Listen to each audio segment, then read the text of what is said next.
And we are good to go. So, welcome everyone to Beautyworld, edition 2021. I'm very proud and very happy to be here among you today to share with you the beauty care 21 trends. And let's get started. A short introduction of myself to all of you. So, first of all, thank you very much for making it and being here. To share this presentation with me. My name is Malek Dardour. I'm Tunisian. I'm 47 years old, married with two wonderful children. I speak 5 languages. I have a very long career track behind me with HENKEL, the global multinational operating in adhesive technologies, laundry and home care, and beauty care. I am a cluster head here in Dubai for Middle East for the beauty care division. Worked in 3 divisions in the company, 6 countries already, and also 5 functions. Very passionate about leadership, also gender equality and politics, and very much addicted also to CPG and also retail trends. And one thing that makes me maybe resilient is also I love running, and every day I love running 10K when the weather conditions permit. So maybe before we enter into the hardcore of the presentation, I want to give you a glimpse on how the beauty industry is investing into beauty tech. And if you look at the numbers with me, you see in 2019, the funding in the beauty tech industry has been at $1.6 billion for the full year. I mean, looking the way it was in COVID times, already we have seen a significant increase up to $2.3 billion in all the venture capital beauty tech arena.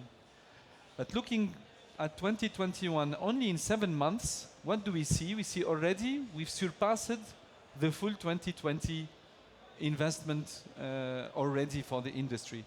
So we are in 7 months at $2.4 billion of investment. What does this tell us? The beauty care industry is very confident. It has been extremely resilient to COVID. And we are heading towards an all-time high record when it comes to funding on startups for the beauty care. So this, of course, gives a lot of hope into the pre-COVID or post-COVID era. And today I wanted to share with you, so then what's happening in the product development arena, into marketing in terms of trends and merchandising and also customer experience. So let me start with the product development part. And on product development, I would like to start, by telling you that personalization is definitely becoming the name of the game. But it's not only about personalization anymore. It's getting more and more sophisticated in that part of our business. The other thing that is getting really more prominent is the mushrooming of all what we call incubators. So maybe you know accelerators, maybe you know incubators within the companies or big corporations are really mushrooming all over the world. One other thing I wanted to talk to you about is inclusive beauty and how you will see, be it on gender or also on ethnics, there is a lot of movement there. And last but not least, I want to talk to you about acceleration in globalization. So let us start with the personalization. Most of you know that today, consumers are very much engaged and would like to really pay more as long as we offer them something very personalized. And this is very much popping up into the direct-to-consumer sector. And if you look, for example, now to companies like Function Beauty or also Bare Anatomy, so what do you see there? There is an introduction of a new feature on the quiz. So wherever you try to buy your own shampoo, so something coming new, websites and platforms will start asking you questions about your hair quality, what are the issues you are facing before offering you the tailored products you need. So this is something we call quiz, and the quizzes are really popping up more and more. The next thing you can see is also all what is customized printing. You see here the example from Chespoke from the US on all what is related to makeup, and definitely that arena is much more personalized than it was before. And you can now get and shop something with your name or things like this. Last but not least, you see also going even further. So before even giving you a recommendation, Alel, a company in Sweden, gives you the opportunity to test your DNA, and based on that, you get also then a recommendation of a product. So this is what we really see very new in the industry, and that's where the industry is being heading. So if you look to incubators, I talked about a few seconds ago, you also see a big shift into the industry. You see, for example, Henkel, the beauty care company, launching Fritz Beauty Lab Incubator in order to discover new areas, white spots not covered by the company, and creating new brands that are tailored to new consumer needs for a D2C area. And look at Sephora, for example, also investing behind supporting female founders into the US on really bringing and rising up new companies to the surface.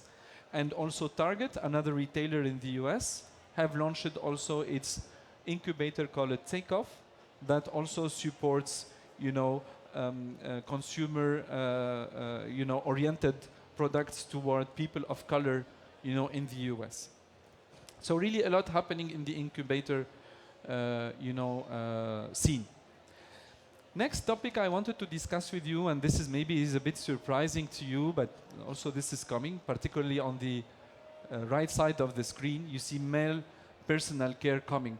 I think I don't use it yet, but maybe, who knows, next year I would be like having also my own, cream, my own face cream also on here.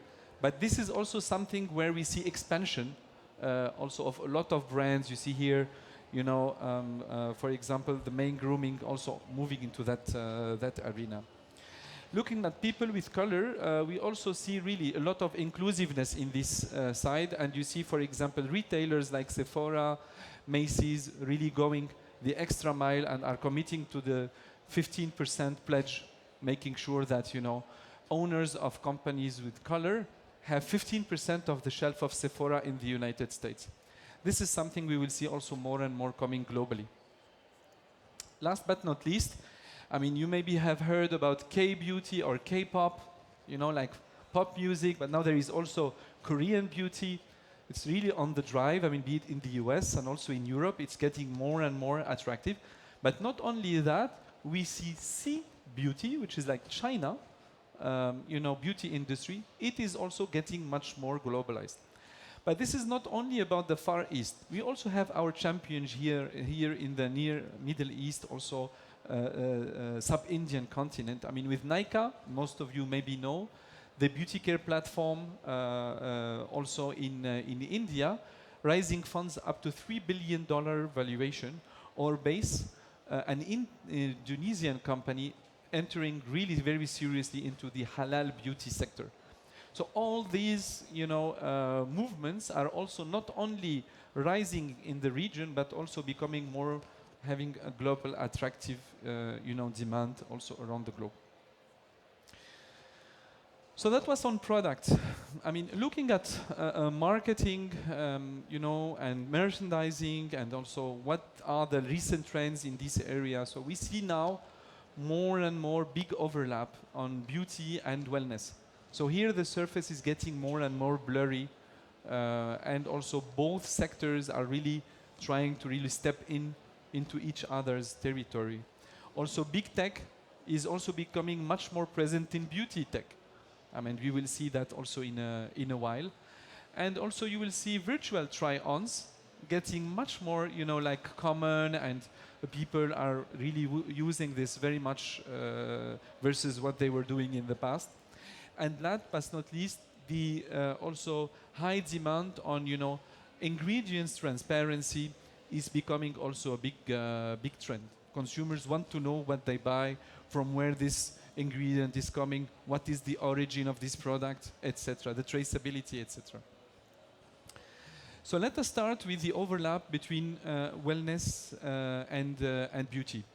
I mean, and you see one thing is like coming really very strong is all what is beauty supplements, vitamins, and so on and so forth. So beauty is becoming inner beauty, so you need to really, have the feel that you have an inside-out phenomenon that helps your skin getting better, or regrows your hair, or really something in this direction. We see there consumers are becoming much more convinced about, edible products for beauty so that it shines on their exterior look. This wasn't the case before, but consumers today feel like products they put on the skin or put on the hair, it's like a cover-up, but when they eat something good for their health, this is something that is really proving and functioning, and we see here a lot of added value in this arena. That's a nice example from the healthy brand. Also, you see a lot, big movement coming on scent that fights and combats stress. I think today it's no secret anymore, but consumers feel because of the daily life, because of how crazy the agendas of the people that are active is becoming, people feel the need that they need to de-stress. But also you see here fragrances are playing much more a role into this in creating a kind of a well-being, and here the example of Naomi shown on the screen also is a good translation of that, and it's really on the rise. If you look at big tech, look at Amazon, for example. Very recently, so Amazon launched a private label beauty brand called Belay, and this is like really on the rise now, and they see also themselves investing more and more in new startups, even in our region. So you see MyGlam as an example from India, where Amazon is now buying shares into this company, into really growing it up and really developing it to the next level. And you look at, for example, Alibaba's platform, and you see in Alibaba now we have also influencers. I mean, the famous Chinese Yaki Li promoting beauty products on Alibaba's platform. This is something also new coming. We didn't see before, but really I do believe this will also accelerate in other e-commerce channels platform. Looking at virtual try-ons, I decided here to show you the case of Choicify. So Choicify is an app. You open the app when you are in the store and you want to choose shade of color for your hair, but you are not sure whether it will fit your skin and not, or whether really it's appropriate to the look you wanted to have. So then you can really mirror the phone on your face, and then you look, and then your hair color changes in view of the shade you want to select. And then once you select the color, then the app gives you the 4 or 5 products with their prices, irrelevant from where it's the competition.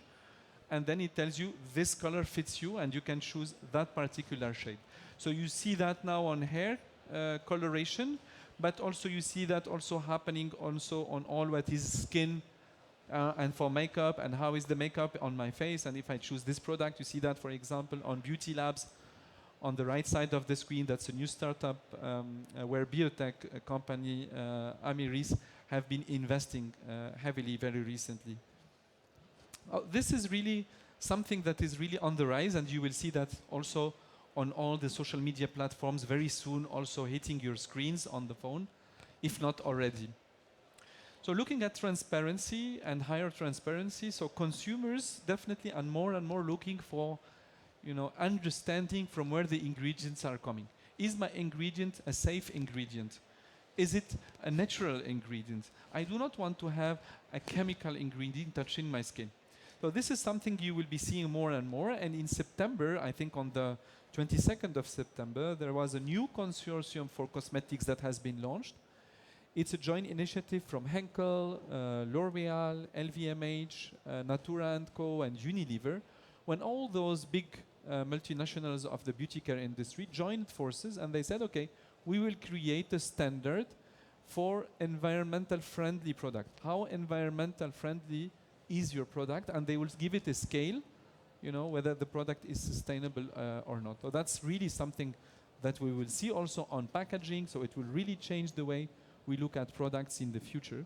But also you see companies like Beauty Counter, and if you see the way they look at their products, they say, for us, our clean promise is that more than 1,800 ingredients that a Beauty Counter is restricting for usage, you know, on the products they have.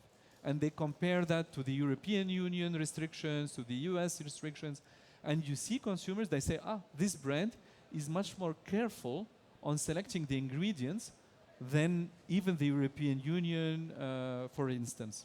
And this, you can see, I mean, $1 billion deal really taking place between a private equity company, here named also Carlyle Group, and then acquiring, you know, this company. So you will see much more of this coming in the upcoming weeks and months. So that's on marketing. I mean, looking at customer experience, what do we see? So we see there, I was talking about this blurry surface between spa or wellness and beauty.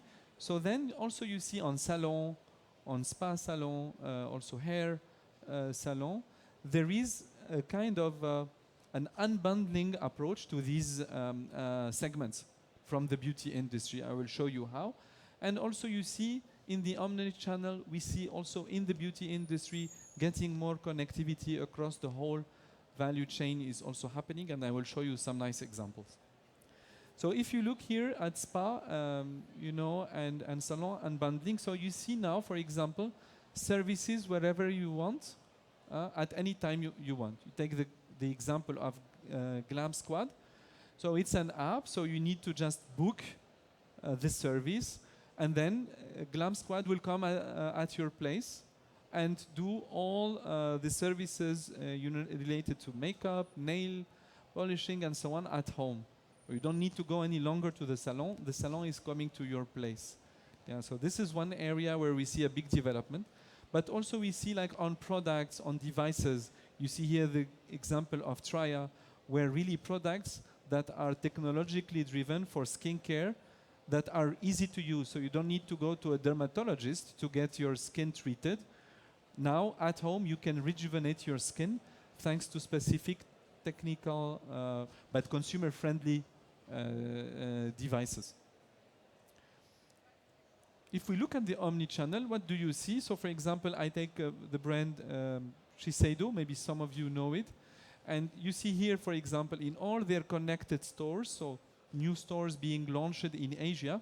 So now you can put a wristband, and then with that wristband, when you are in the store, you check the product goes already into the cart, it's already connected, so whatever you pick up, and then you pass through, you don't need to do anything, but it's all checked out very easily and seamlessly in the store. So that's also making the entire omni-channel and experience in the store much more seamless. Or then you can see also much more also smart apps and smart softwares like Salesfloor. We're trying to make the omni-channel clienteling much more also friendly, and also the interfaces for the companies to interact with the consumers much more user-friendly to really understand the consumer better and better. So that's overall what I personally see. So the beauty industry in total, in my point of view, really going the extra mile onto reinventing itself. And this is something I see also in the funding. How much, you know, investors is putting money in the industry. We are an all-time high investment trend in our industry globally, and this is really something really nice to see. Particularly that also I see that even in 2020, that funding speed did not slow down, even due to in COVID times. Looking at product development, you see sophisticated personalization, you see incubators acceleration coming. You see also inclusive beauty developing, gender beauty also developing, ethnic beauty developing. So there a lot is being happening on that arena. When it comes to marketing, the wellness overlap, the blurry, distances between beauty and wellness is there. How big tech is getting close also to the beauty industry. The virtual try-ons will get traction more and more into the future. And also ingredient transparency will be important moving forward. On customer experience, there is no miracle. I think all what is being before establishing the salon industry will continue to be approached by big beauty companies to make it more consumerized, more public. You bring the salon at home, you bring also technological devices at home, but also not only that, but also the omni-channel part is getting much more also enhanced with beauty-driven, technologies like what you have seen with Shiseido with the Verstband, for example, or also any other software that gets, the companies understanding better the consumer trends. So a lot happening in the industry, and with this, I would like to thank you for your attention, and I would like to open, a Q&A session. So if you have any question for what you have seen so far, or any other question, I'll be more than happy to also answer your questions. Thank you.